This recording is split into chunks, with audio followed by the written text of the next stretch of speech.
This clip is brought to you by SaveWithConrad.com.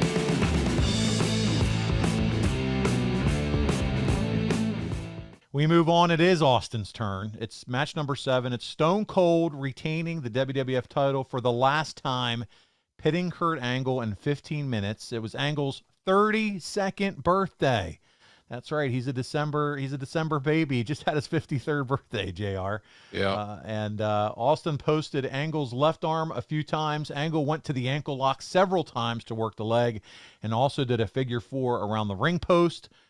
Angle did 3 back suplexes for a near fall, then missed a moonsault. Austin came back with 5 back suplexes for a near fall. Angle used an angle slam, but Austin kicked out. Austin came back with a stunner. This one gets 3.5 stars from Dave.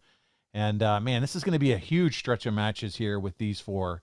Austin's winning here. It's a big moment, but this is a match we've seen at this point 4 or 5 times probably between pay-per-view and title changes on Raw. Was it getting to be too much between this match here? Might have been. Interesting story, though. I love the story, this whole concept, because it's so much marquee, so much star power. I just can't not like it because all the guys in it, I made an emotional investment in, and they were improving their careers. They're moving up the ladder. They're getting in a promised land area of money. So I was happy as hell for them. But yeah, I didn't have an issue with it. It's a unique concept, and I don't know that it had been done before to that level in that forum. Yeah, this is definitely JR's group here, the next several matches, because now we're on to match 8, and it's Chris Jericho, who we know you were very responsible for bringing him into the WWF at the time. Yep. And he's facing The Rock again, another big-time recruit of yours. So Chris Jericho wins, he wins the WCW title, pinning Rock in 19 minutes and 5 seconds. Earlier in the show, they had both Jericho and Angle confront Ric Flair, noting that Flair had never been undisputed world champion, so they want to make sure they let him know about that. They pushed Flair as a 16-time champion, and that's a very conservative estimate. This is all from Meltzer. Jericho used a lion salt for a near fall. Jericho went headfirst into the post. Later, Rock blocked Jericho's attempt at a rock bottom and DDT'd him through the English table. Jericho blocked the rock bottom and hit his breakdown for a near fall. Rock went for the people's elbow, but it was reversed by Jericho into a sharpshooter, which was a spot that really picked the crowd up. Rope break. Rock did a rock bottom but couldn't follow up. Vince came out and distracted the ref, missing the pinfall. Rock punched Vince and hit a spine buster on Jericho. He set up the people's elbow again, but before delivering it, threw Vince in the ring. He hit the elbow, but again, no ref. In the confusion, Jericho hit a low blow and pinned Rock with his own rock bottom finisher. This is a 4-star match, according to Meltzer. Yeah, a good match. Those guys had great chemistry, Rock and Chris. They liked each other. They still like each other, I'm assuming.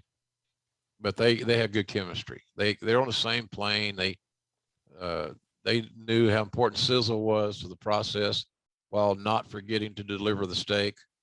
So every time they worked in tags or in singles, I always enjoyed the fact that I might get to call it. It's always good stuff. Yeah. Hey, folks, it's time to take your podcast game to the next level. And you certainly want to get your almighty push. My God, we have to have a push, right? We'll get that over to adfreeshows.com. Now, I'm telling you, if you're a fan of Grilling JR, adfreeshows.com has the entire episode library, and it's got no ads.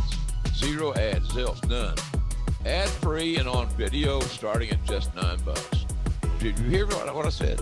$9. You spend more than that at Starbucks, for God's sakes. 2 mornings. If that's not all, folks, we got tons of bonus content, including my after-hours roundtable, where drinking was involved with Eric and Tony. You simply will not find a better value in all of wrestling. Hey, look, don't make me go red ass, because by God, you know I will. Hurry over to adfreeshows.com right now and sign up. And I thank you.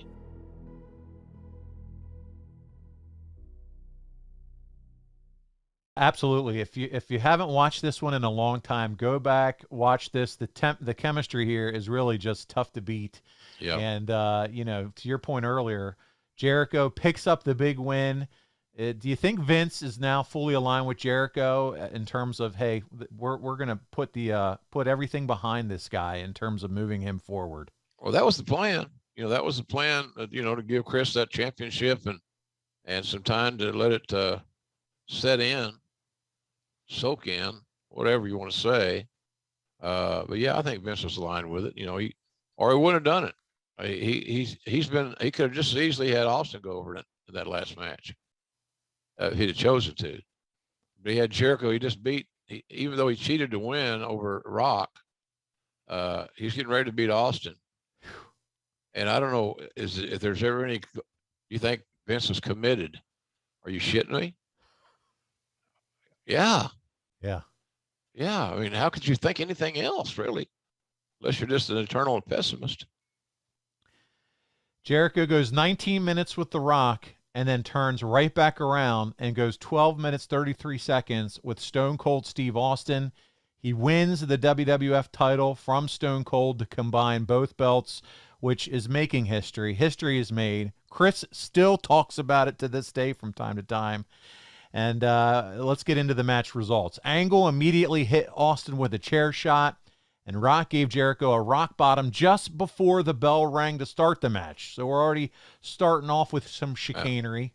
Pat Patterson. He's written his fingerprints are all over it. You got heat on Jericho. The referee couldn't do anything about it because the match had not started. So Jericho gets an unfair advantage to establish where the story is going to start. Then Austin's got to fight from underneath, as they say, because he's on the defensive side of the ball, and Jericho's running wild offensively.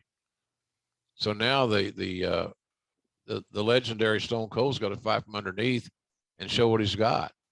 And I just love that story. I thought they told a hell of a story. And, and they use Vince. It's easy to say Vince was used too much, but considering Vince was the hottest heel of that era at that point in time, why the hell wouldn't you use him? You'd be stupid not to. Well, we get into the match, JR. Austin throws Jericho into the post and undid the mats. Here we go. Jericho tried for the walls on the Spanish announce table. Man, love the Spanish announce table. You always knew the action was going down there. But Austin powered out, and Jericho took a bump off the table. Austin had undone the mats and suplexed Jericho on the floor. Jericho in the ring used a Fujiwara armbar with the ropes for leverage. Jericho got the walls, but Austin made the ropes. Ref bump by Hebner. Jericho did a low blow and a mistimed stunner as Austin went down late. And here comes Vince. He comes out with Nick Patrick, but before he could make a count, Flair comes out and decks Patrick. Vince punched Flair and posted him, taking him out. Austin used a low blow and a Boston Crab. Jericho was tapping like crazy, but no ref. Booker T ran out of the crowd and hit Austin with one of the belts while Vince threw Hebner in the ring to make the count. Finish live was flat, according to Dave. It got 3 1/4 stars. You were there, JR. Do you remember this? I didn't think it was flat. I think the audience was getting tired. I think they'd seen some of the same faces out there for a good while. But I didn't think it was flat at all. I enjoyed the match. I enjoyed the stories being told. And you can go in and pick apart anything you want to pick apart as far as the ref bump by Hebner, Booker T's involvement, Vince coming out, and all those things. But that's how it was scheduled. That's how it was scripted to do. And you can, like I said earlier, you could tell that Pat Patterson's hands were all over this thing. Pat was going to be involved. The Rock was in a match because they were a pair. But also with Steve. Steve loved Pat in his booking mind, because Pat worked in a small territory in San Francisco. He understood how to book uniquely, how to keep changing the story up, but travel in the same direction to the same destination. That's the art of working in a weekly territory. A weekly territory meaning the same towns run basically on the same nights every week. So how do you change your play up? How do you change you can't always change your casting, because that's that's just not feasible. They have 14 guys in a territory. So Patterson used all that expertise and that experience to make this thing work. And I thought the presentation in general was very strong. Do you think, JR, having Booker help and Vince help Jericho, does it make him seem weak? I mean, he's a heel, so that's okay, right? Yep, it is okay. I'm sure somebody can make a case that it diluted Jericho's win, but Jericho leaves with the title, and that's the image you want to show and highlight. So, I like that. If Chris was a babyface, yeah, of course. Yeah. But Chris being a heel and us needing hot heels, you try to get a little heat on Booker and you get a little more heat on Vince, who had plenty. And now you're getting Jericho in that same that same atmosphere. So but he left for the title, and I think that was what we're trying to do. So I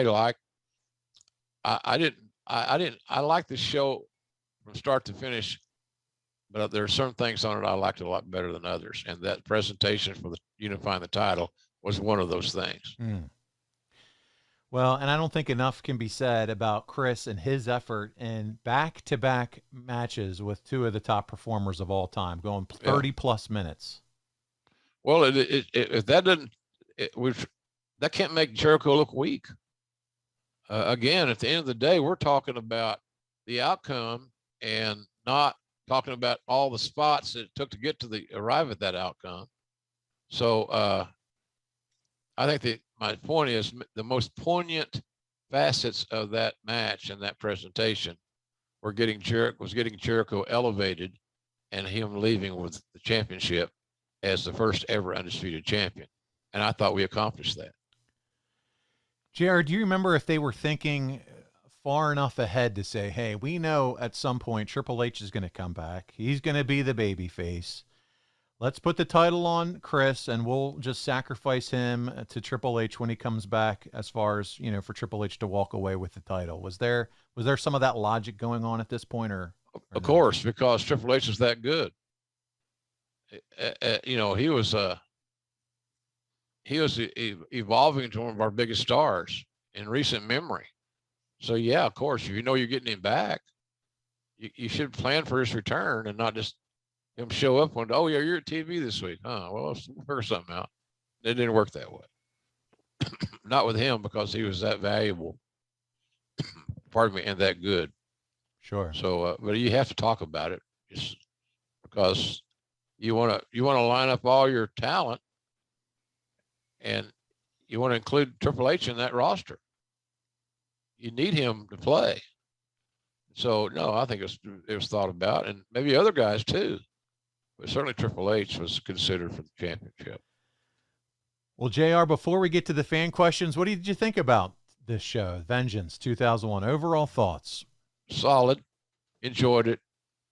I wish it had been timed better toward the end. That's a Mickey Mouse little picky thing. Yeah. I wish the girls had not been kind of pushed aside, unfortunately. But other than that, I thought that when you got a scenario with Kurt Angle and Rock, Steve Austin and Chris Jericho, and I'm going to start picking that shit apart, and I need to go watch the Weather Channel for another 8 or 10 hours, because that makes more sense than this trying to defend that deal. Well, let's do the fan questions. I love it. Zol Lopez, our buddy, Ad-Free Show's top guy, he chimes in. He said, JR, and it's a belt question, JR.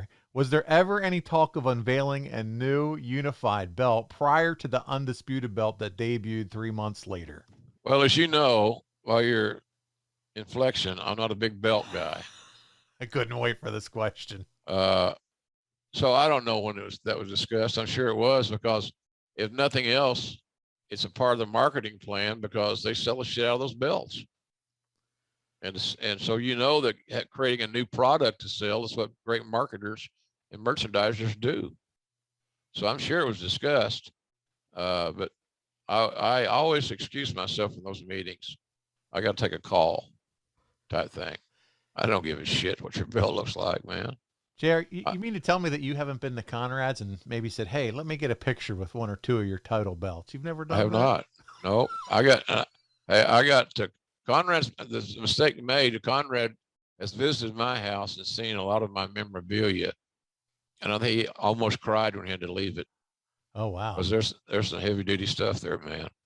But I'm just not that passionate about it. Okay. Fair enough. You know, I respect the titles? Of course I do. It's part and parcel of what we're doing here. But as far as taking time out of my day to think about, well, what am I supposed to do? Come up with a belt design? I can tell you if I like it. It's good. Looks good. Or it's too big. It's too small. Whatever. It looks cheap. It looks, or it doesn't. So, no, I'm not a big belt guy at all, obviously. Conrad's he's the maitre d' of belt world. OG, yeah. I mean, when you're talking about the big gold, the one that Ric Flair fought and so many of wrestling royalty held, I don't know. It just feels like there's something special to it. I agree with that. Yeah. I agree with that. I'm not knocking all belts just because you got a belt. You're an idiot or you're a mark for yourself. All I'm saying is that that's just not my area of expertise. I got you. And I'm not a designer. Once you get a design or you show me a drawing, I can tell you if I like it or not. I remember one time we stopped making a belt late in the process, wasted some money because it had sharp edges on it. Well, if you're going to use it as a prop in a finish, you sure as hell don't want to increase your chances of cutting somebody. So little things like that I could look at and pick up. But as far as this design's cool or this is really contemporary or whatever, I hated it. The spinning things, did Austin have a spinning belt? No, it was the John Cena era when the spinner belt came out. I didn't like that. Yeah. It was too gimmicky. And I didn't like the rattlesnake belt. Oh, yes. And the reason for it was great. Steve made a lot of money because on his royalties because they sold a hell of all those belts. But god dang, man, it flew in the face of what the belt's supposed to symbolize. So it didn't symbolize the world champion or whatever. It symbolized an individual, and it's strictly made for reselling. Hey, it's Conrad Thompson. Thanks for checking out the podcast here on YouTube. Be sure to hit the subscribe button and the notifications bell so you get a notice anytime we upload some new content. And go save yourself some money right now. If you're in a 30-year loan or you have credit card debt, it's not a matter of if I can save you money. It's a matter of how much. Find out right now for free at SaveWithConrad.com.